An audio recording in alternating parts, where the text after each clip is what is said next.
Hello, everybody. Welcome to the next session in Indie Game Business. Today, I have the pleasure of talking to Alan Wilson, the CEO of Tripwire Interactive. And as it happens to be, Tripwire is also one of our sponsors for the event. So, a huge thank you to Tripwire and for supporting these events. And I'm very excited to chat with you today, Alan, to just find out more about Tripwire, what you guys have been up to, and also, I mean, if you happen to have any great stories from your storied time in the game industry, feel free to share those as well.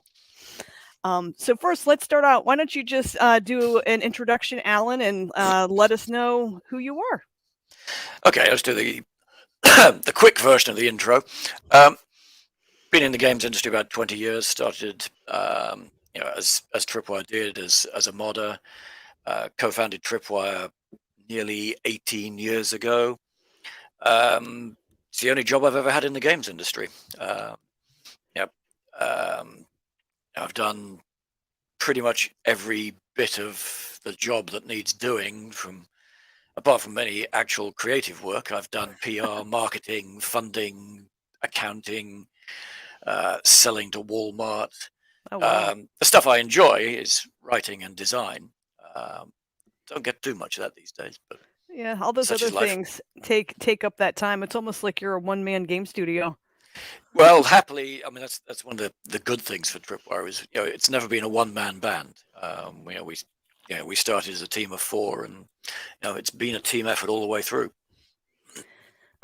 Thank you, Alan. So let's just start by delving into a bit of your company history because I find it super fascinating. Specifically, I've been in the industry for a very long time too, and so it's just really interesting to hear these origin stories and how things have developed and changed, of course, over 20 years, which is a long time in the game industry. So you started out, some people already know, but you started out as a modder. Can you kind of give us some details on what you were Yep. modding for and all of that? Sure. I mean the excuse me.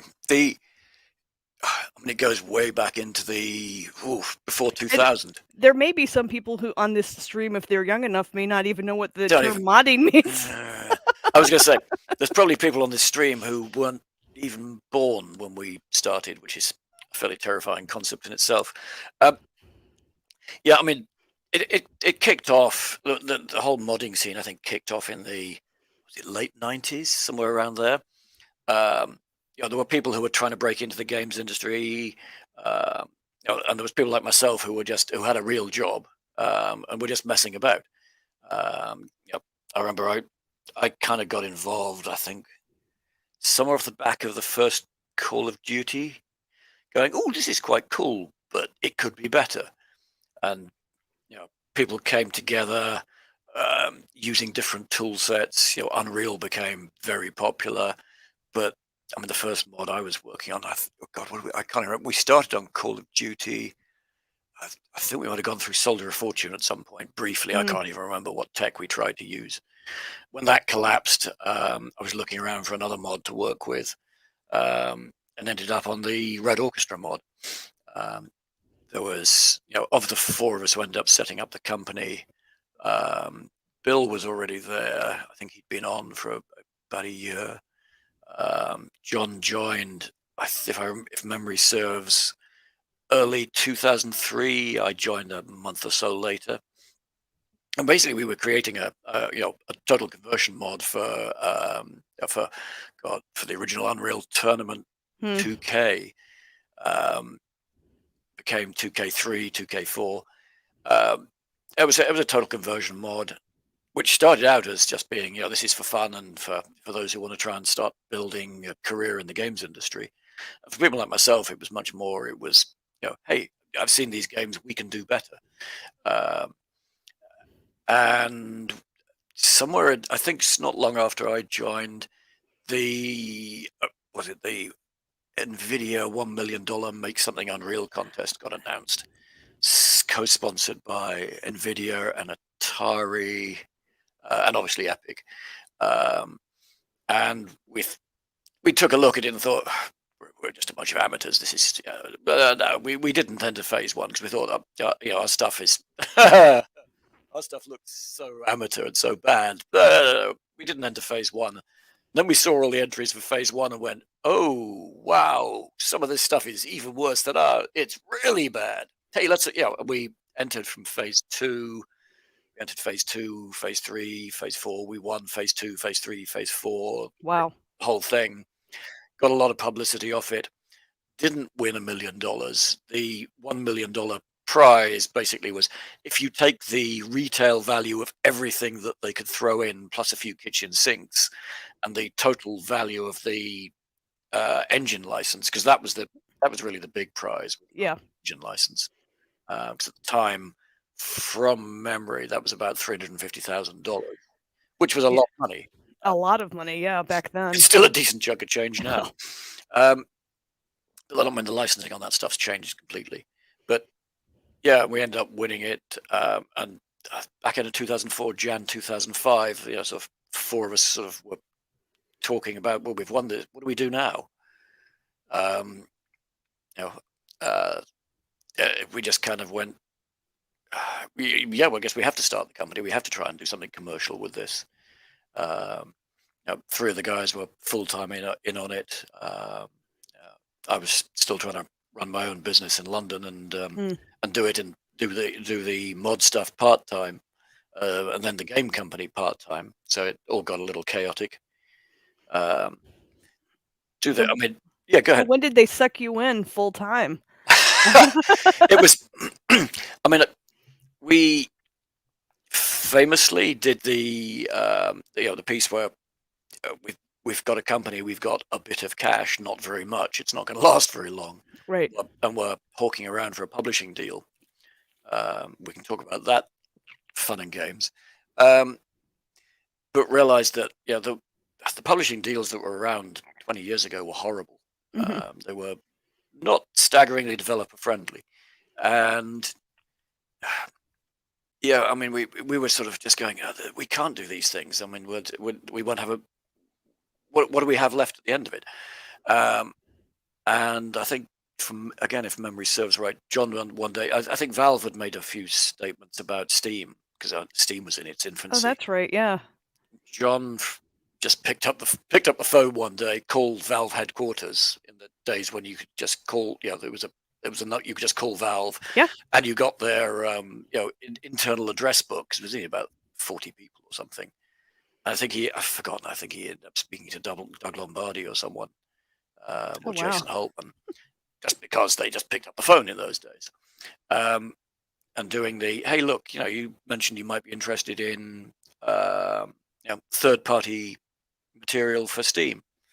Don't suppose you've ever heard of us, but and they went, oh yeah, we had I think we had the contract signed 2 weeks later. Oh wow. It was crazy. And then it was a question of getting the game out the door, which we did in March 2006. Mm-hmm. And at that point, I was still in London, and still trying to hold down a permanent job.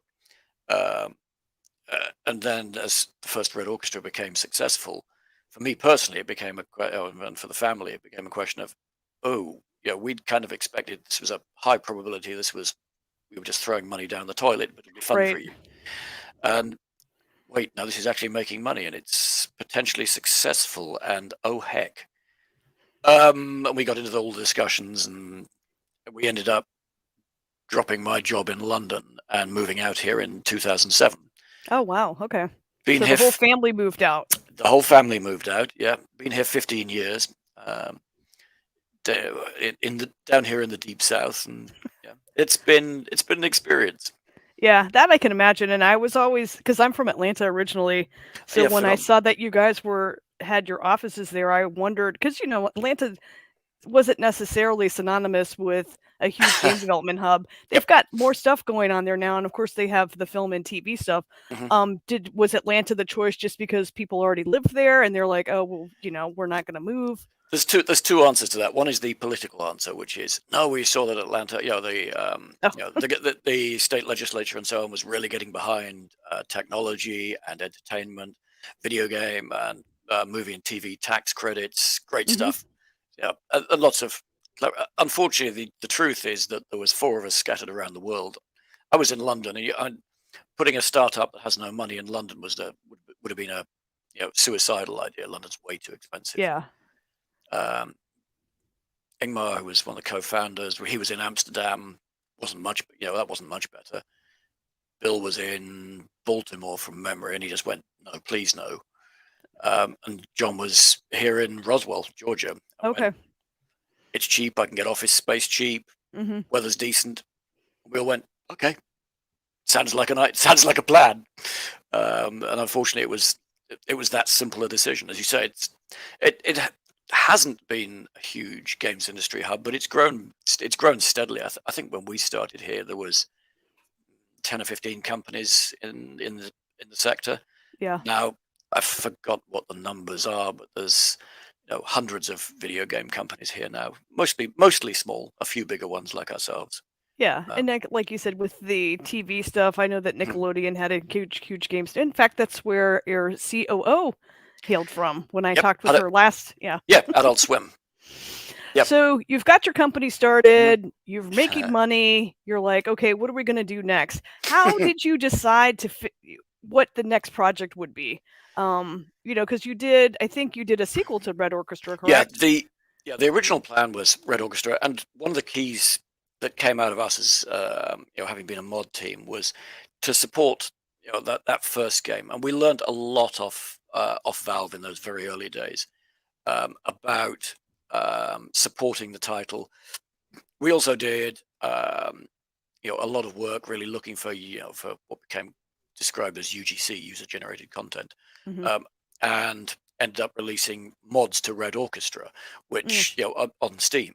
I think there's still very few companies that's actually helped people release mods to their game on Steam. We kind of scratch our heads, why don't more people do that? Yeah, it's a whole other debate. And while we were doing that and learning the painful lessons of when does that stop being productive? When does that become a money pit? Yeah. We'd already started into the sequel, Red Orchestra 2. Because I mean, let's be blunt. The first game was take the original mod, clean up, make it good enough to be commercial, and get it out the door, because we had no money, virtually no money. We were scraping. We were using every trick in the book to stretch money for and find money for that first game. Credit cards, asking friends credit and cards, family. loan friends and family, friends, family, and fools. Second mortgages. Yeah, I tapped the house for money. John tapped his family for money. I tapped friends for money. Yeah. And you just pushed it as far as you could. And the remarkable fact that people actually trust you, enough to do it. That's a whole other story. Now, did that give you more confidence, though, that people were like, sure, heck yeah, here's $10,000 or here's my retirement savings? No, to be honest, instill confidence? No, not for me personally. I mean, you can ask the others how they felt about it. That's just another worry for me. I've got my family, as in my wife, agreeing to put some of our money in. This is retirement or not. This is, John raiding his mother-in-law's retirement funds and things like this. That comes with a responsibility. There are those, I've talked about this in the past, there are those for whom those things don't matter. That wouldn't be the four of us. That would not be Tripwire if people didn't matter. Right. And you could just go, yeah, great, fine, thank you, I'll take that. No, it matters that we do right by those people. So that was, that's just another layer of stress. I mean, let's be fair, Red Orchestra, the first game, we paid off all our debts day one of sales. And that's great. That was a wow, holy shit moment. Yeah. Because we had, there was nothing on Steam. There was no benchmark. We didn't know if we were going to sell 10 copies, 20 copies, 20,000. Right. Just didn't know. No one knew. So that was nice vindication. But back to your question, we were looking at using the money we made from RO1 to build out RO2, which was intended to be, this is what we would have done the first time if we'd had the money, and expanding our skills and stretching ourselves. Were you able to start hiring people to come help you guys with this too? Yes, to For the some extent. sequel? I think I can't remember the numbers because I mean we were originally. I think by the time we launched Red Orchestra One, we had a total of seven people on salary. Oh wow. I think. Um, yeah, we then took a few more people on, but I think I'm pretty sure we were still only when we were starting on the build of RO2, we were still only at about 12 or 15 employees. So a very small but scrappy studio then. Yeah, it was a very small studio. A lot of it was done with people who'd been on some people who'd been on the mod team with us who were contracting, Okay. um, and arrangements like that. But we were also then looking at, without going to publishers and digging back into that hole. Mm-hmm. How do you fund future titles? And we did go around the funding community in Atlanta, around angel networks and VCs, and frankly failed miserably. Is it because, why do you think that was? I can think of a number of answers. One is that, frankly, we had very limited idea of how to pitch ourselves. Mm. And we had even less idea of where to go to pitch ourselves, because we were pitching to Atlanta VCs. A number of them were going, "Oh, this is really cool. Yeah, that's great. When you find a lead investor, come back to us." You realize, that means you like the numbers, but you don't even begin to understand what we're doing. So when we find someone who understands what we're doing and thinks we're a good idea, then you'd like to play too. Yeah, okay, great. And it drove home the message that while a lot of the funding community around Atlanta wanted to play in technology, they didn't have the expertise. And there's a whole side piece about Siege and stuff that we've done over the years. Sure. To try and bridge that gap to some extent. And it's a very hard gap to bridge. It is. And do you think that that has improved, though? Because I think that there are definitely more VCs out there today, some that do specialize in games. So they do have some understanding of what it's like to make a game or to invest in a game project. But I think there's probably still a fair amount that still really don't have that baseline understanding of how long it's going to take to get a return on the investment, for one thing. Yeah. I mean, it is really hard. There's, I do a decent amount of work these days with other entrepreneurs who are starting up. Not just in the game sector. I deliberately do a decent amount outside the video game sector. But it is very, very hard. There's very few who specialize in it. I mean, shifts that you have seen. There's now, some of the big banks actually have specialist, video games units, which they didn't have 20 years ago. Mm-hmm. That makes a difference. But you have to remember, these are investment bankers. They don't get out of bed for something less than about 100 million. Right. So if you're looking for 500,000 to build out a prototype, you're not even on the radar. So that's changed. There are definitely VCs around. There are definitely specialist bankers around, and there's a few boutique investment banks, which is the polite term for small specialist, who are worth talking to if you've got something investable. And that's a whole other discussion, is have you actually got something that is investable? Hey, look, I've got an idea. I need 500,000 to create a prototype to punt around. That's not investment anyone's going to take, except maybe some random angel. But we're and they all have their I know that's true. We could talk about that for a long time. The other thing I was super curious about is because, as you mentioned, you were kind of with Steam from the beginning, and that had a huge hand in helping your project gain visibility. Do you think that something like that would be possible today with Steam or some other digital platform that perhaps people are starting to become aware of? I mean, the thing was that we got on there early, so discoverability was not an issue. I mean, let's be honest, I think we were the third non-Valve property launched on Steam. So if you take non-Valve titles on Steam, I mean, how many? I don't even know how many there are today.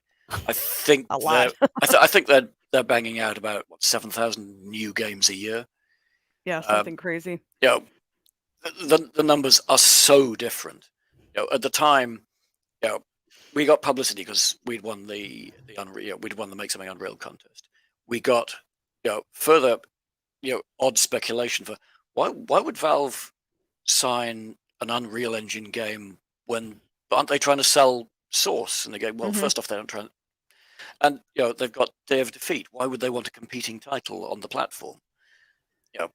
Clearly, just discussion we'd had with Valve, and it's like when we did Killing Floor and Killing Floor versus Left 4 Dead, and you go, these are not mutually exclusive things. If people like this type of game, they'll probably buy more of that type of game. And people, there was a feeling, which was fine. It gave us odd bits of publicity at the time.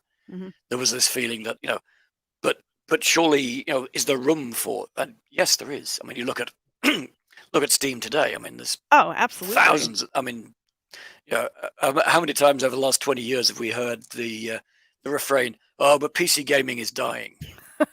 All the time. I mean, I hear it every couple of years. I mean, the first couple of times you go, really? And having heard it for the last 20 years, I just roll my eyes now and go, no, it's not. Yeah, it's changing. I mean, the barriers to entry that used to exist don't exist anymore, but leads to totally other problems, like the one that that bedevils every startup, which is discoverability. How do you get heard? How do you get your game noticed when you can release it on Steam? What do they charge now? $120 an app? I can't remember. Yeah, whatever something the number like is, that. 200. And I think that's probably the number one issue facing indie developers today is they can have the coolest game, but if they can't get eyes on it or have people know that it's there, it's a huge area where I think developers are still trying to figure out how to crack that code sometimes. Yeah, it's one that we've talked about over the years, and it's people say, oh, it's changed, and but at the end of the day, it hasn't. The big problem has always been, I've got an idea. How do I get my idea from there to concept to prototype to finished? There's all of that travel, which requires funding in some shape or form. I mean, it may well be and this might be a good time to kind of lead into the publishing division. So you guys were a successful developer. You did the Red Orchestra, the Killing Floor, and of course my personal favorite, Maneater. We spent a lot of time playing that in the pandemic lockdown because it was just a lot of fun and a great way to just kind of get the stress and tension out. But churning around as a sort of 10-meter giant monster chewing boats. Yeah, it felt great, and it was very family friendly, like suitable for all ages. So but tell us a little bit about so obviously you're very pro developer. Let's help developers. There's issues that they're facing. So you started a publishing division. Could you talk a bit about what led you to take on that as well? We've actually been around publishing a couple of times. People tend to forget that we went round because we'd had the experiences with publishers, in the very early days, and just sat back and gone, why would we do those things? And we bootstrapped, which I recommend, but it's very hard. It's that's good. We'll come back to that. With the time we came up to Killing Floor in 2009, we were self-publishing on Steam, and with we were retail was still a thing for PC, much more so than it is now, and we ended up figuring out how does distribution work, how does physical distribution work. We worked with Navarre up in Minnesota, and Muggins here got the wonderful pleasure, not once but twice, of traveling to Bentonville, Arkansas, to sell to some Walmart buyer who the previous week he'd been buying fence posts or something, and next week he's going to be buying steaks. I don't know. And this week it's video games. Literally came in with sort of a printout this thick, on the old dot matrix printers, and you're going, I didn't know that stuff still existed. And he's leafing through, looking at numbers, and you go.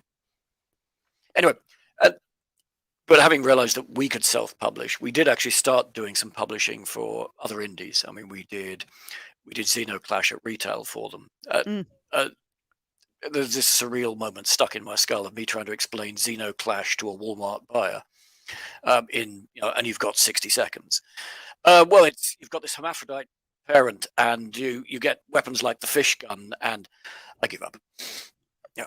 Anyway, and we did the Ball and Dwarfs and things like this on Steam, and that went reasonably well. But the learning lesson there for us was that to do publishing the way we wanted to do it, I was going to say to do publishing right. There's lots of ways to do publishing right. But to do it the way we wanted to do it would require more manpower than we had, more people than we had. We'd need to bulk out marketing, but also it's about how do we actually apply ourselves to this game? It's not just, oh, look, game, Steam, bang, thank you, done, next. And so we backed off a bit. But one of the drivers then, and then came back, we came back to it a few years later, is that thought that, those who've watched video game companies start up, that you have this horrible period where your numbers go because you're spending money to build a game, and it drops below the line, and then bang, hopefully you release the title and you get a big surge of cash, and you bank a bunch of money, and then the way we do things with the amount of support we put behind titles, you get more and more. You get lots of little kickers, but all the time you're playing the game of how far can we know what cash we've got. How far can we stretch that cash? And it's all clang. It's up and down, and it's not up and down every few weeks. It's potentially up and down every 3 years or something, which means you're trying to span very large gaps with your cash reserves, and that gets wearing.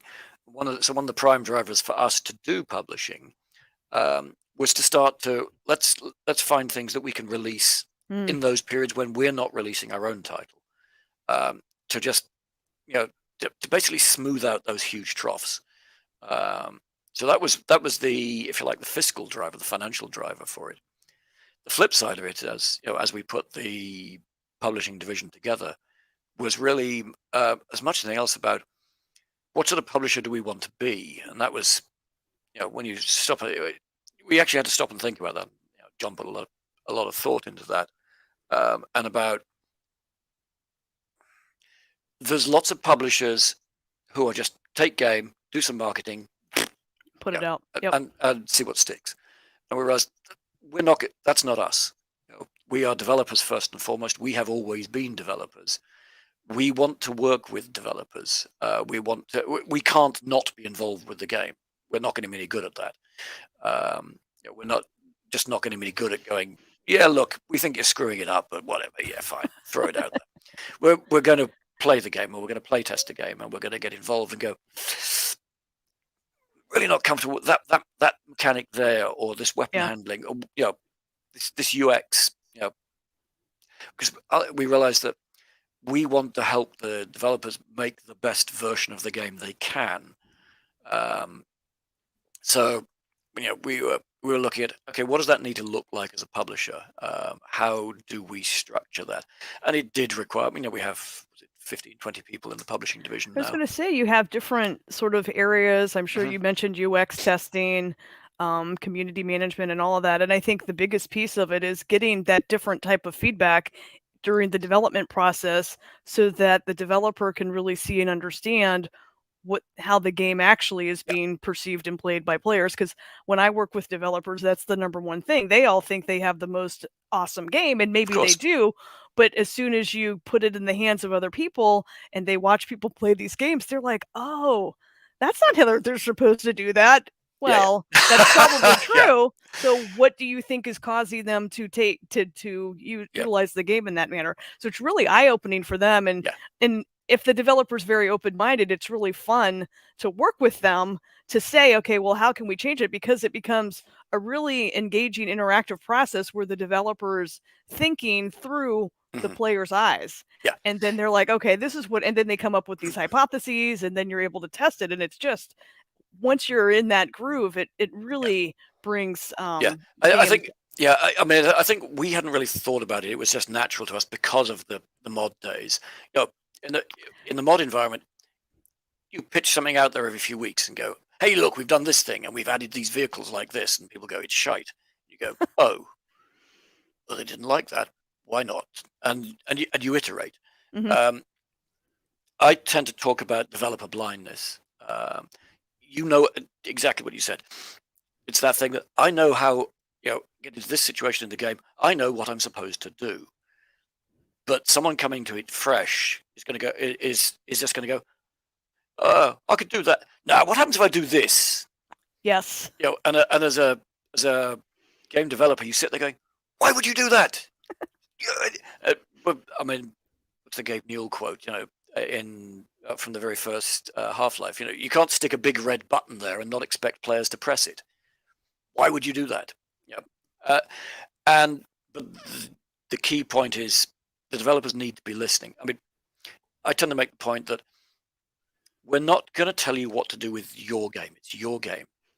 We are going to give you feedback, and you may not want to hear all of it, but you are going to get it, and we are going to require you to respond to that feedback.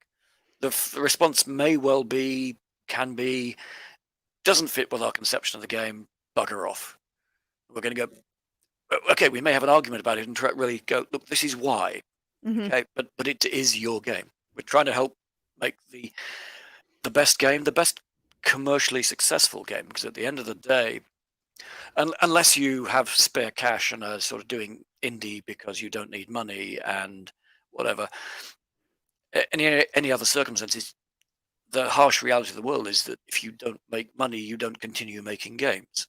Well, not for yourself. You go Yeah. and end up working for EA and making My Little Pony meets Bambi or something. Yeah, and I think that's a different mindset for indie developers because most of the ones that I've worked with do it because they're very passionate about the Mhm. game they want to make, and actually making money is not necessarily the primary driver. So when you talk with them about, well, how can we make this more commercially viable, you really have to take them on that journey because in their mind, they're trying. It's a piece of art, right, that they're Yep. making and sharing with the world, and it's not a front of mind sometimes that, well, you have to be able to sustain the studio and the people that Yeah. you're working with so that you can continue doing this, Well, I think you that, know? yeah. I mean, the simple question is, is this a one-off thing for you? Are you going to go away after you've done this, or do you want to do it again? Yeah. Because if you want to do it again, you've at least got to have pizza money. You know, Yeah. I mean, you can't.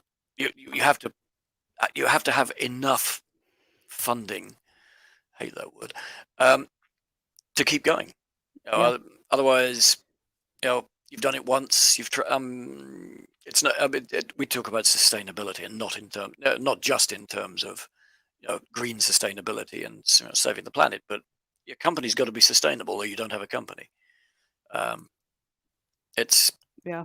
harsh, sad reality of the world. Unless you live somewhere where you can get government funding because you're doing art, and That's you're true. funded by the Arts Council in the UK or something. So yeah, and so let's talk a bit about sort of Tripwire and publishing. Sure. Because you have that modding DNA and you're very developer friendly, I know that there's sort of key areas when you're working with publishers that as a developer you want to be aware of, Mhm. so that you understand how you're going to negotiate through these things. Mhm. And I think probably the number one is IP ownership. So if you're a developer, you know, when do you think it's okay to look at releasing your IP to your publisher, and when do you think you should hold on to it? People have heard me rant on this topic before. Rule one for me is don't give up your IP. It's the thing you have of value. Now that if we talk about it in this sense, I mean, I had a rant about it a few weeks ago, um, because people were coming at it from, well, just give up. It doesn't matter. You go, no, it matters, because I hate to tell you, if you create a successful game, that IP, that's what you have of value. You personally are not of value. It's the IP and what you can do with it. So you've got to be very deliberate about what you are doing with that. You've got to be aware of that. Yes, at the end of the day, if you're at the point, let's be deeply practical here. If you are at the point where you cannot get any funding to finish the game without giving up the IP, you've got a tough decision to make. I mean, we were faced with that decision back in 2005, and we went, no. Yeah. Yeah. And then, and then we were sitting down going, shit, what do we do now? And is that, I mean, back then, I'm sure most publishers didn't even want to talk to you unless you were willing to give up IP. Oh So yeah. that No, really I mean, severely limits the conversation. it was a given. I mean, even after we signed the deal with Valve to release on Steam, and they never mentioned, they never asked about IP. Go. Oh, they're defunct now. I can talk about them. The publisher we did the retail deal with, so went, yeah, well, yeah, okay, we'll do this deal, and we'll do the retail publishing, and we'll take the IP. And we went, excuse me, why would we do that? We've already got a distribution deal. Yeah. Why would we give you the IP now? And they were going, oh, well, because you always do. No, we don't. We didn't, and yeah, and we're very glad about it. I mean, it's.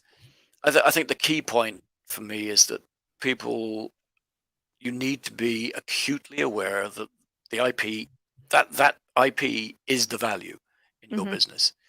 Yeah, I mean, my ideal world is you don't have to give up the IP, but there are times there's a number of circumstances where that doesn't necessarily. I mean, one, if there's nothing else, no other way of doing it, you have to decide: do I want to let this business collapse in a heap, or do I give this? Do I sign this over in some shape or form? If you were in a situation like that where you had to perhaps give the IP over, but you still wanted to kind of keep the vision intact, what sort of things would you look at? How would you try to structure a deal like that? It's. I mean, at the end of the day, it's very hard because once, if you've sold the IP, it's going to come down to, and you're going to need lawyer assistance at this point, because it's this is not something you don't want to take on, some big company who's lawyered up to the nines, who understands how to phrase all this gibberish, and it is contracts get complicated quickly. You're going to be looking for what controls do you still have? Because I mean the risk is that ultimately I've sold the IP. It is not my game anymore. It is not my IP. It is not mine. It is theirs. And they can do whatever they want with it. They can put it on any platform. They can do sequels. They can put the IP in another game. Yeah, but what you've also got to look at is, can they simply decide that you're the wrong developer and get another developer to do the work? Yeah. Because you could well wind up with a contract where they go, yeah, we like you guys, but nah, bugger off. We're going to get someone in China to do it because they're cheaper. Yeah. And we've decided what we want this game to be. I mean, you've got to look at how is my studio's role guaranteed in this deal? How's my money guaranteed? What money am I going to get? If it gets into those sort of situations where the publisher who now owns this IP is now deciding that, well, it's not going to be this little game, it's going to be this big game, and all this is going into it. What money do you still get from it? Because at the end of the day, the last thing you need to be is in the situation that you've sold the IP to get, because it's the only way you're going to get the thing done, and now you're not even getting your thing done, and you're not getting any money from it. Yeah. Then you've lost in all directions. So there's got to be a negotiation there about, and when you get to that stage, I would, much as I hate recommending lawyers at all, you're going to need you're going to need someone who understands video games. I've seen it done where someone gets their friend's father, who happens to be an estate tax lawyer or something, right, to help. And no, don't do it. They don't know the ins and outs. They're either going to say things that just make them look, and therefore you look, really stupid, or they're just not going to understand what, as someone cuts them off at the knees.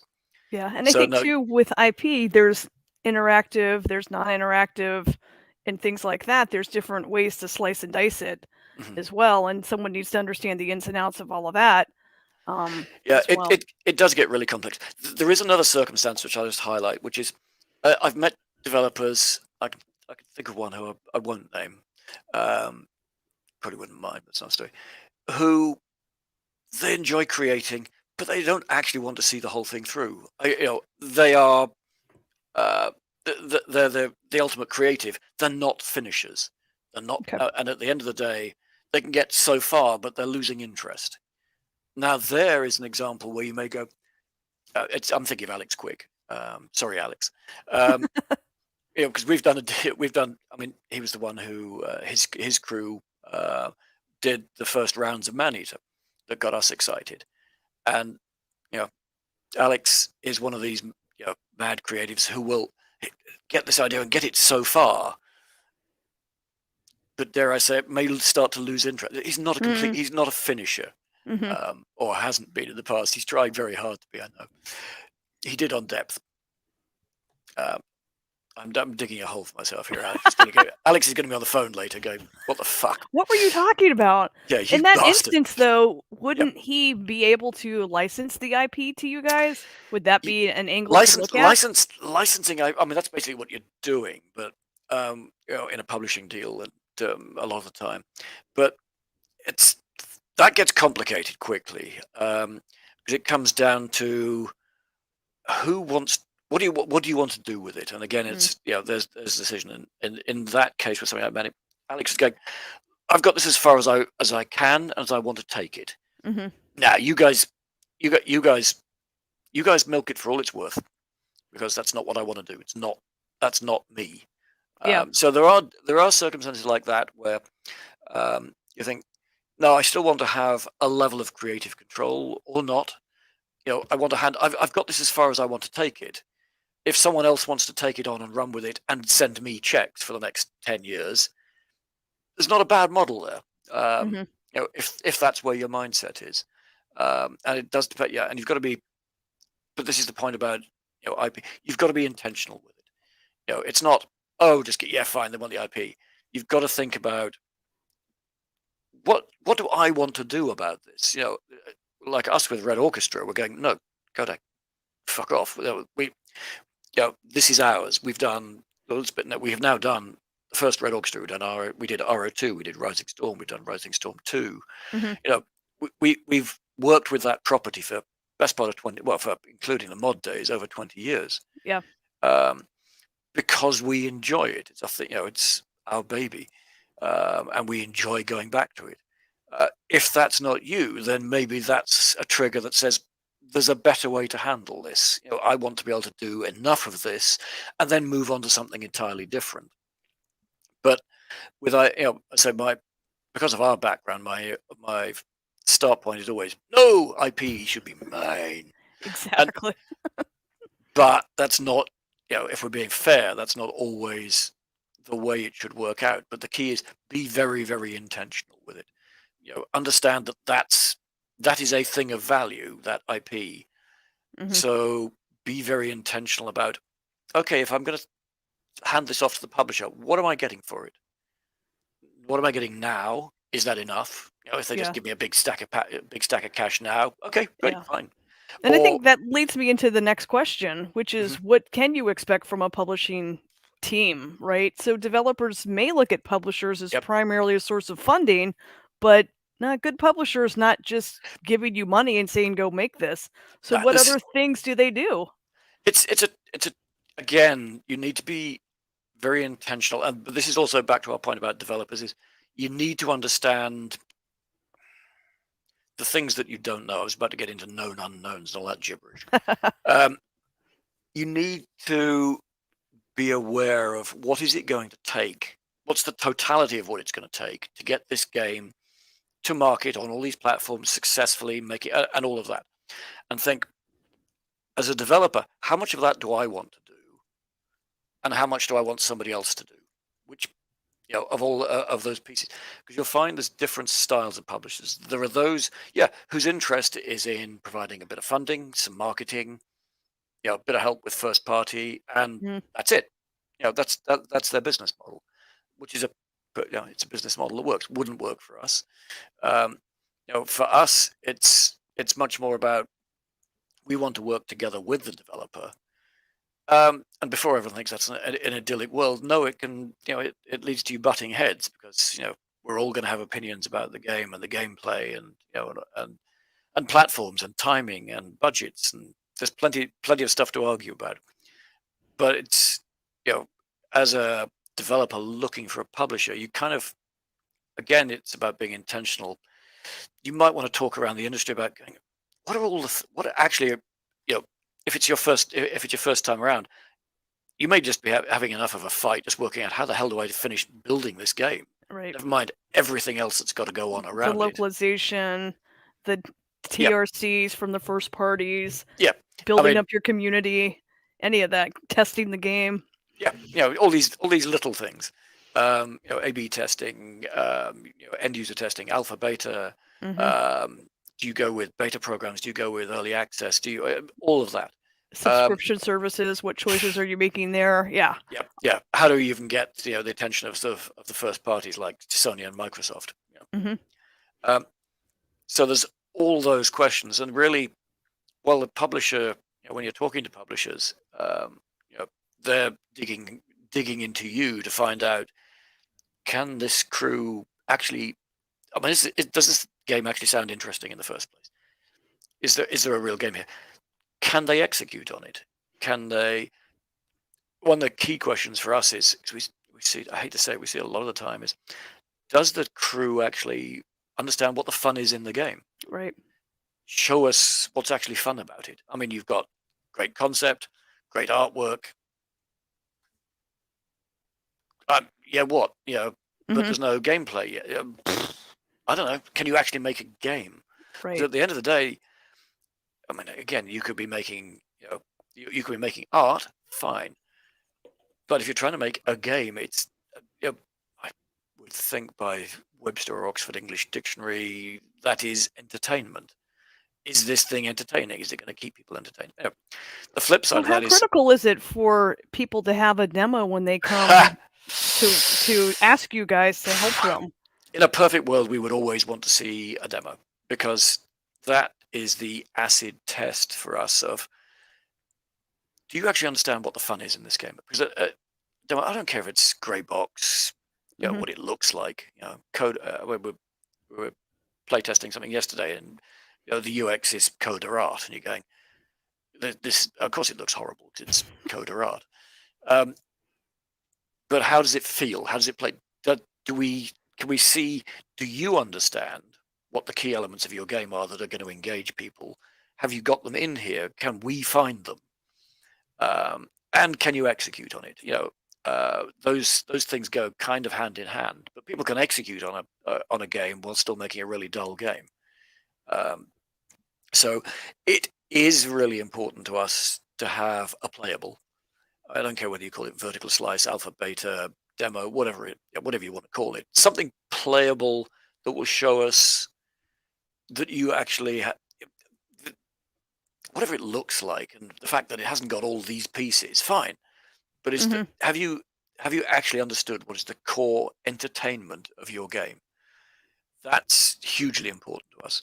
Now, that isn't always possible, because quite often it takes a decent chunk of change just to get to that point. Right. And we do, yes, we do engage with the developers and look at, okay, you've got a great idea, you've got bits and pieces, and I was going to say we get to risk, but I'll come back to that in a second. And you get to the point of going, can we provide you with funding to get to that point? Let's discuss.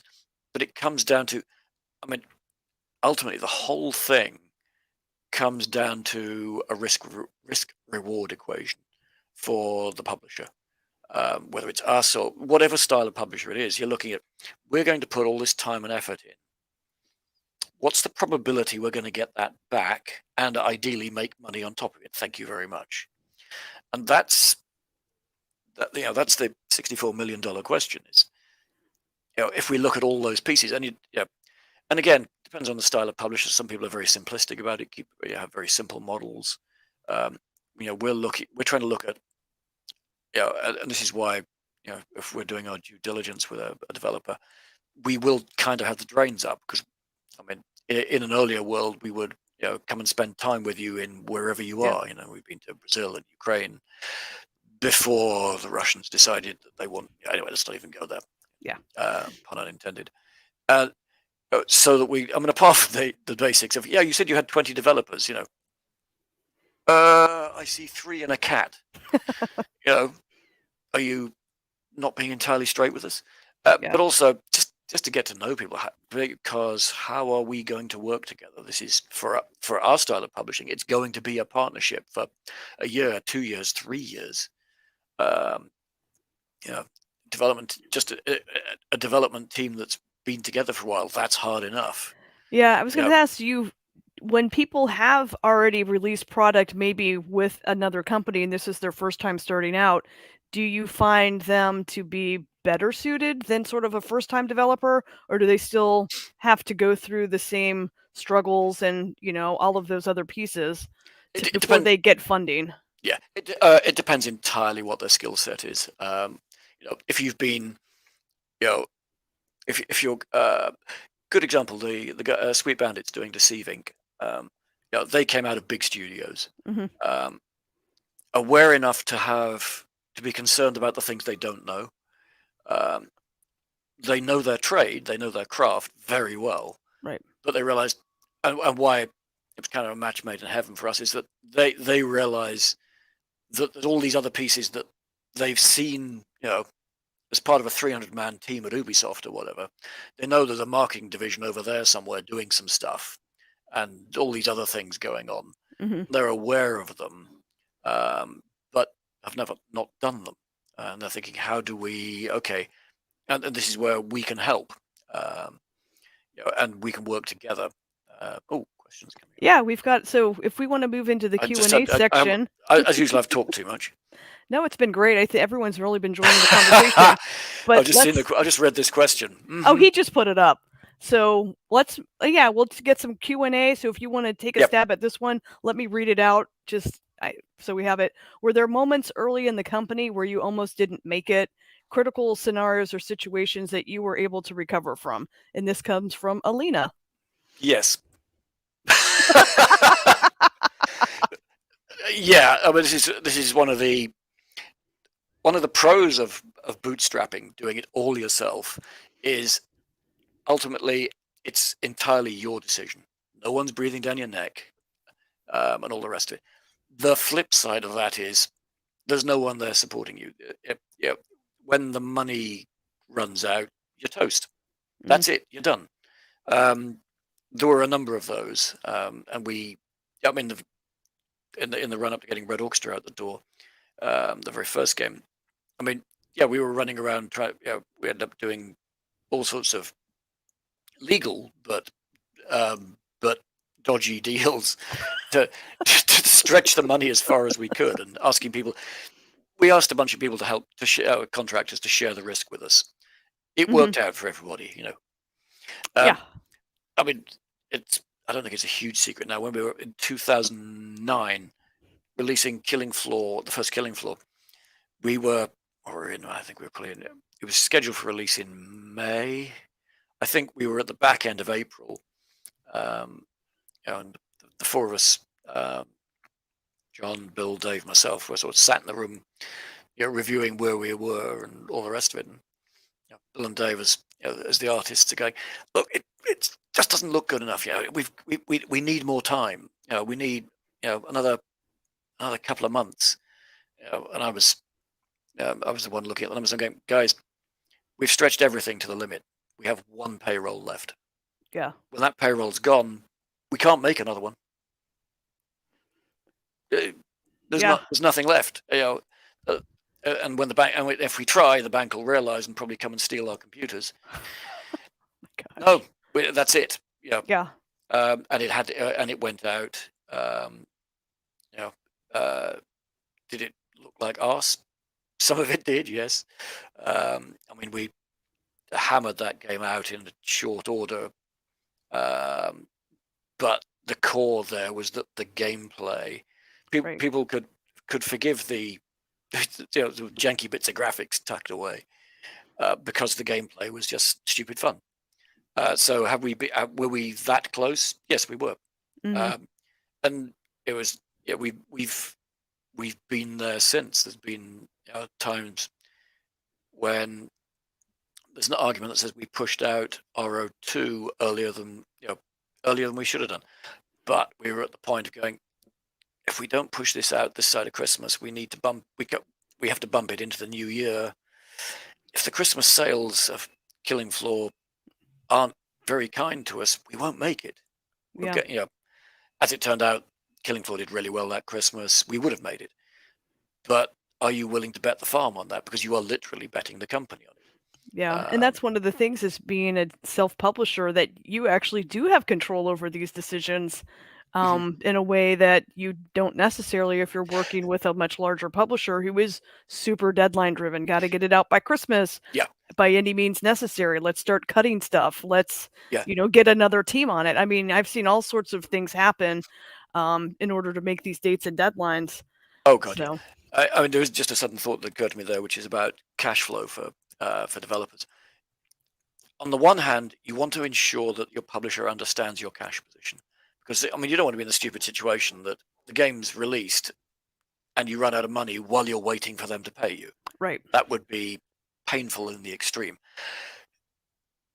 There is a very cynical point which says, can you, if you're with the wrong publisher, the wrong type of publisher, you can't tell them that because they'll try and take advantage. Right. I would like to think that there's not many like that left. But work closely. I mean, we'll actually ask this question to developers if we have reason to be concerned. Going, hang on a minute, how are you going to get to this point here? Because as far as we can tell, you do need to. Again, it comes back to that really sad bit about the fact that we're making entertainment, but we have to make it add up. Otherwise, I mean, how frustrating would it be to launch your first game and then not be able to make payroll while you're waiting for money? I mean, it's and I think you make a great point about the publisher. Ultimately, right, is hopefully wanting to continue to partner with this developer, so they are super invested in making sure the developer sticks around to either make a sequel or to make something new. Or any of those things to add more content and things like that. So really, I think you're right that in today's publisher, I think people are looking at more as a favorable partnership, but certainly way back when it was more of an adversarial relationship. Yes, it was absolutely. I mean, the thing is that there was no concept of, as there is today about how are we going to, what's the long tail look like, to use that now already old expression. Right. 20 years ago, games were fire and forget. Put them out. Maybe do a sale at some point, but that's it. Now you're looking for, not in all cases, but in a lot of cases, multiplayer co-op games especially, you're looking for how do we continue to grow this game? How do we continue to grow the community? And that's going to take investment from the developer, from the publisher, to continue to make money off the title. Absolutely. And then also the community piece of it is become more critical today as well, because there are so many different ways to get engaged with the community during development so that they can see what's going on and, oh, well, do you like this or that? And the community gets really invested as well. And they help, sustain the success of a studio as well if they like it, and then they go out and evangelize it and say you've got to come play this game. And I think people are understanding how powerful that is, and so having like a strong publisher, strong community, strong developers are really great formula in the ideal world for success. So I think we've got 1 minute left. What other pearls of wisdom do we want to leave people with? What kind of games is Tripwire looking for? There's an assumption that we're looking for, the next Red Orchestra or the next Killing Floor or something. Not entirely true. We've got 40 million odd players of our games who know those titles. We're looking for games that have enough overlap that we can leverage that player base. Doesn't have to be the same. What sort of games? Some of the titles we're looking at the moment are not, first-person shooter, are not multiplayer. You're going, can we take that game to this audience? Can we, or more to the point, can we bring this audience to that game? Right. Is it a strategy game that would interest them? Is it, what is it that would, because apart from the else, we're looking to expand our horizons. But, what the developer should be looking for is us to leverage that player base. That's If great. there's 40 million people who are listening, and we can go, hey guys, you want to look at this? That's strong marketing. Yeah, that's great. Well, thank you so much for your time today. Again, thank you for the sponsorship as well. Always a pleasure. It was great chatting with you, and I guess we'll sign off now and have a great day. Okay, thanks very much, Heather. All right, thank you. Bye-bye. Bye.